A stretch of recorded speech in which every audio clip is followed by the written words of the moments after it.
1 to 10, how addicting would you say it is? No, it's the most addicting drug that's ever in the streets. Here's a story for you. A couple of people that I didn't know personally, but they live down here in Portland. A couple weeks ago, it got rainy out here. Even snowed a couple times, and they got wet. Their blankets got wet when it rained. You know, they didn't have a tarp to put over them, and they got wet. They fell asleep. You know, a little liquor, a little fentanyl, and they fell asleep and died frozen. You know what I mean? They froze in the middle of the night. Didn't even realize they were dying. It's happened to 3 people here in the last month. So that's another thing about the epidemic with the drugs down here is when you can't really feel anything, and that turns into stuff like that happening. And when you're on the streets, that's a huge problem during the winter time. So make sure that you have a tarp and dry clothes before you sleep. This is super important. And there's no max to get on in the middle of the night, and you don't have a tent, stuff like that. A lot of people out here don't have tents. So.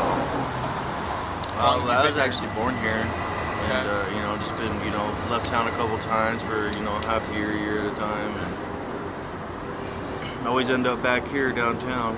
Right. I know a lot of people down here, so it starts off. It's not really like peer pressure. It's just like I'm at that age. It's just like why not kind of a thing. I could get a job if I wanted to or something like that. I'd just come to taking a break right now and just having a little bit of fun down here. You're able-bodied. Just 1 to 10. How addicting would you say it is? No, it's the most addicting drug that's ever in the streets. That's pretty much all you could say about it. It's like the doctors and everybody, all them professionals that have looked into the potency of it. They say it's 10 to 50 times stronger than heroin, and heroin before this was the strongest drug to hit the streets. That and morphine. This is definitely the strongest one that I've ever experienced down here, and there's even stronger forms of it. The more pure it gets, the stronger it gets. So you gotta be careful down here. Like I had to save somebody's life the other day.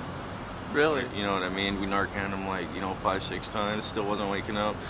We called the EMTs. They got down there, and they Narcaned him another 4 or 5 times. And dude died literally like in my arms while I was trying to give him like compressions and hold his head up and shit.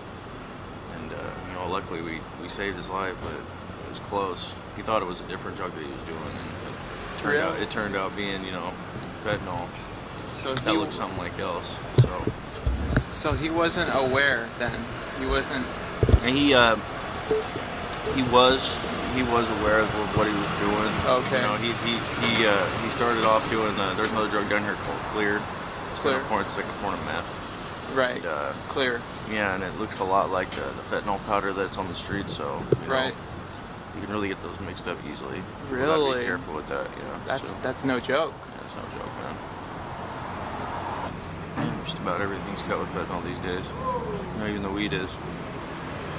They can spray it with a liquid substance. They can sprinkle powder on it. You can literally put it on anything these days. So. Right. So, and I think a big part of that is bring people back. I guess kind of. Bring people back. How do you mean? Kind of like. How did I say it? I'll ask your take on it, and then I'll give you my take. Okay. What would you say people do that for? Why would somebody, you buy something, why would somebody cut it with fentanyl? That's my question. Oh, they would cut it to make the product a bigger amount. You find something that doesn't affect the product as much, and you throw, that in there and make sure it doesn't change the color too much. And it makes, a bigger amount of product that you're trying to cut. And that in turn can save money. It could save them maybe some money, I guess. Yeah, it's more about building money. It's when you're a dealer, it's not saving money, it's making money. You know what I mean? Okay. So that's what they're looking for, is to double their profits, triple their profits. Sometimes they just use the whole cut for them. You know what I mean? They don't even have any of the product. Sometimes they just throw out there like sheetrock. People trying to make a buck will do whatever they have to. They just brutal. Instead of giving treat, they just brutal. tell people. Brutal. So, it used to to be heroin. It used to be, well, that your cocaine is cut with meth. You didn't know that, but it is. Or, you know, it's cut with heroin. You didn't know that, but it is. And the reason for that, my honest opinion, is it brings people back. Like, they want more. Oh, that was so good. We got to get more. They didn't realize that's the heroin in it. It's kind of driving them to addiction physically. It's like, oh, I really need it, you know, versus, oh, I'll do it next time we go out. Right. I gotta go to work, you know, I gotta focus on. Get educated, learn about Narcan. If you see somebody blacking out, call for help.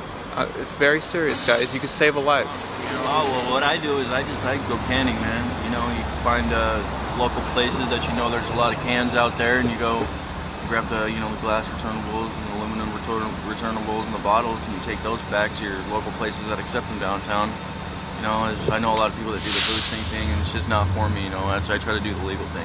Right, you know, right. You know, I'm not trying to spend any more time than I have to in jail or prison. It's just not worth it. You know, getting a fix is not worth losing your life over. You know. I'm gonna show them what we're working with today. Oh yeah, just like this. We turned in a couple not too long ago. I'm just restarting. I do returns about 10 times a day, and at the end of the day, I make probably about $80 a day.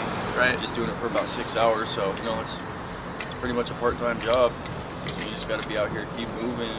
How much? Enough cans out here. When you go in, what's an average? Most of the places around here accept 1440. So I mean, like, you know, you get a good $20 together, you can hit one of those 1440 stores, and a couple other stores that accept 250. And usually every single time I go turn them in, it's 20 to 30 bucks. I do it 3 times a day, so it's, you know, it's decent money. Decent money. Yeah, if you go really hard, it's like a full-time job almost. You know what I mean? You get that kind of money for it. So you can't be lazy. You know what I mean? Yeah. And there's other people doing that, and it's competitive to a degree, or no? Oh yeah, it's super competitive. Like, really? You know, there's a lot of people out here doing that. You know, walking up to a can, and you see each other walking towards it, and you're just like, you know, oh, trying to get there first. But most people have their little routes that they like to hit, and you know, they stay on those routes because they know the kind of change they're going to make for the week, or for the day, for the hour. You know, they have it all planned out every day, so they can meet whatever they're trying to get to. Right. Mm-hmm. Very cool. Very cool.